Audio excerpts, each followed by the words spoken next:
허리 협착증은 왜 낫지 않을까? 자, 오늘 허리 협착증 강의를 하게 된 손영훈 한의사입니다. 많은 분들 허리 협착증 때문에 고생하시죠? 또 주변을 둘러보십시오. 병원이 얼마나 많습니까? 이렇게 많은 병원이 있는데 왜 이렇게 많은 분들이 허리 협착증 때문에 고생할까요?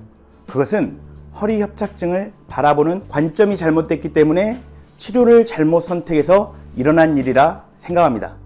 허리 협착증은 단순히 허리만 치료한다고 해서, 허리의 구조적인 상황만 파악한다고 해서 치료되지 않습니다. 자, 오늘은 왜 그동안의 허리 협착증 치료가 한계가 있는지, 앞으로 그러면 허리 협착증은 어떻게 치료해야 되는지 말씀드리도록 하겠습니다. 자, 우선 허리 협착증의 증상에 대해 말씀드리겠습니다. 자, 허리 협착증은 허리의 통증 또는 다리 저림, 발바닥의 감각 이상, 간헐성 파행 등의 증상이 나타나게 됩니다. 어떤 분들은 허리 협착증이어도 허리 통증만 느끼는 분들이 있고, 어떤 분들은 허리 통증은 느끼지 않습니다. 이상하게 다리만 저립니다. 또 어떤 분들은 허리 통증도 느끼지 않고 다리도 저리지 않는데 발바닥의 감각만 이상합니다. 또 엉덩이의 감각이 이상한 경우도 있습니다. 또 어떤 분들은 오래 못 걷는 간헐성 파행만 나타납니다. 이처럼 허리 협착증은 여러 가지 증상이 나타납니다. 그런데 사진을 찍어보면 비슷한 정도의 허리 협착증인데 증상이 달라집니다. 아니, 허리의 모양은, 협착된 정도는 비슷한데 왜 증상이 달라질까요? 여기에 대한 고민이 필요합니다. 자, 그래서 어쨌든 허리 협착증으로 진단을 받고 허리 통증이 있든 다리 저림이 있든 발바닥 감각 이상이 있든 간헐성 파행이 있든 우리는 어떻게 치료합니까? 어디를? 허리에. 허리 협착증이니까요. 허리에 물리치료를 받고 주사치료를 받고 시술도 하고 허리에 수술도 합니다. 어디에? 허리에. 하지만 낫지 않고 또는 순간적으로 나았다 하더라도 재발하는 경우가 많죠. 자, 앞서 말씀드렸듯 이렇게 많은 병원들이 있고 이렇게 여러 가지 치료 방법들이 있는데 왜 낫지 않을까? 바로 허리에만 집중하기 때문입니다. 허리의 협착 상태는 똑같지만 사람들의 증상은 천차만별입니다. 그 이유는 무엇인가요? 허리는 똑같지만 증상이 천차만별이라는 것은 어떻게 돼서 여러 가지 증상들이 나타나는 거죠. 허리 외에도 허리 협착증의 증상을 만드는 무엇인가가 있다는 것입니다. 여기에 대한 해답이 바로 동의보감에 있습니다. 자, 허리 협착증인데 허리 통증만 느끼는 분들이 있습니다. 이런 분들은 허리의 협착 플러스 어떤 문제가 있어요? 신장 기능에 문제가 있습니다. 자, 신장 수치나 신장이 병들었다는 게 아니에요. 기능이 떨어진다는 거예요. 예를 들어서 달리기를 하면 어떤 사람 빨리 달리기도 하고 어떤 사람 잘 못 달리기도 하잖아요. 잘 못 달리는 사람이 그럼 병든 겁니까? 달리기라고 하는 것에 있어서 기능이 떨어진 거죠. 마찬가지로 신장이 병든 게 아니라 신장의 기능이 떨어진 거죠. 그럴 때 어떤 일이 일어나요? 허리 통증만 느끼게 됩니다. 자, 그러면 자연스레 이런 분들은 어떻게 치료하면 될까요? 신장의 기능을 높여주면 되겠죠. 자, 두 번째로 다리 저림만 있는 허리 협착증. 마찬가지로 허리 협착증 상태는 똑같은데 어떤 이유에 의해서인지 다리 저림만 있는 겁니다. 자, 이런 분들은 간의 기능이 떨어진 거죠.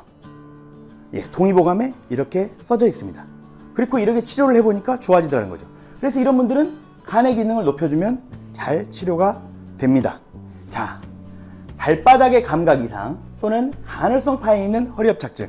마찬가지로 이런 분들은 허리가 협착이 되어 있는 이 상태에 더해서 무엇인가가 있는데 그 무엇이 무엇이냐? 신장의 기능이 떨어져 있고 간의 기능이 떨어져 있다. 그래서 신장과 간의 기능을 높여야만이 치료될 수 있다.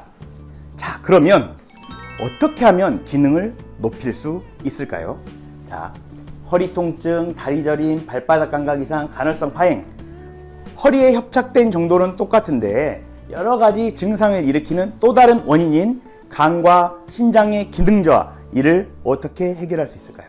자, 허리 통증만 있는 경우는 신장 기능이 떨어져 있다 그랬죠. 그럴 때는 신장의 기능을 높이면 허리 통증도 좋아지고 재발할 확률도 떨어지게 됩니다. 자, 신장의 기능을 높이기 위해서는 동의보감에서 어떤 걸 제시했냐면 육미지왕탕이라고 하는 처방을 제시했습니다. 그래서 실제 환자분들께 침 치료를 한 이후에 허리 통증만 있는 분들에게 육미지왕탕을 처방하면 허리 통증 재발될 확률이 떨어지게 됩니다. 다리 저림만 있는 경우에는 간 기능이 떨어져 있다 그랬죠. 그래서 간의 기능을 높일 수 있는 동의보감에 제시된 사물탕 처방을 씁니다. 자, 그러면 침 치료 이후에 다리 저림이 줄어든 다음에 다시 다리 저림이 재발될 확률이 매우 떨어지게 되는 것이죠. 마찬가지로 발바닥 감각 이상 간헐성 파행이 있는 경우에는 간과 신장의 기능을 모두 높여줘야 되기 때문에 신장의 기능을 높이는 육미지왕탕, 간의 기능을 높이는 사물탕을 더하면 어떤 처방이 됩니까? 사륙탕이라고 하는 처방이 됩니다.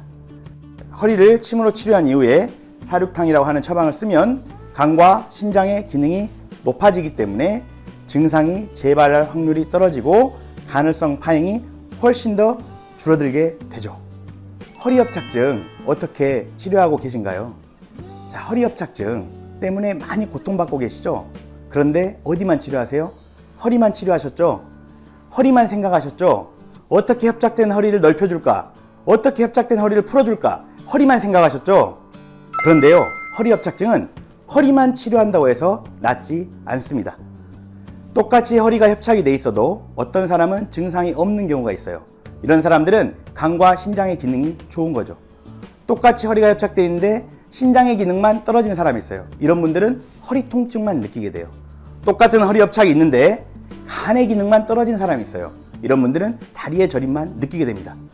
똑같은 허리 협착이 있는데 간과 신장의 기능이 모두 떨어진 사람이 있습니다. 이런 분들은 발바닥의 감각 이상, 간헐성 파행 등의 증상을 느끼게 됩니다.